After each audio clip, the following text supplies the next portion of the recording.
નમસ્કાર, આપ જોઈ રહ્યા છો સ્પાર્ક ટુડે ન્યૂઝ. ગણેશ મહોત્સવની માત્ર ભારતમાં જ નહીં પરંતુ વિદેશમાં વસતા ભારતીયો પણ રંગેચંગે ઉજવણી કરતા હોય છે. ત્યારે વાત કરી કેનેડાની, જ્યાં કેનેડામાં જ્યોતિષ આચાર્ય સુરેશ ગાંધી પરિવાર દ્વારા પૂજ્ય દાદાને રંગેચંગે વધામણા કરવામાં આવ્યા. પૂરું પરિવાર અને મિત્ર વર્તુળ સાથે ભક્તિમય વાતાવરણમાં તેઓએ બાપાની સ્થાપના કરી છે. એક જ સ્થાપન પર સુપુત્ર અને 2 દીકરી જમાઈના ગણેશજી બિરાજમાન થયા અને વાતાવરણ ભક્તિમય તેમજ ઉલ્લાસમય બન્યું હતું.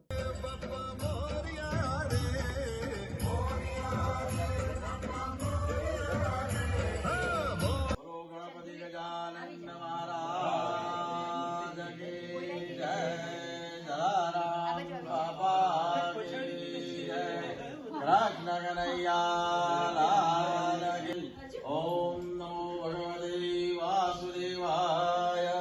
दरेके पाणी લઈ લીધું, પાણી લઈ લીધું, બરાબર. હવે જે પેલું છે કંકુ અને અષ્ટગંધ એને ઓગાળો, કંકુમાં પાણી લો. અને રવિભાઈ તમે છે ને દીવ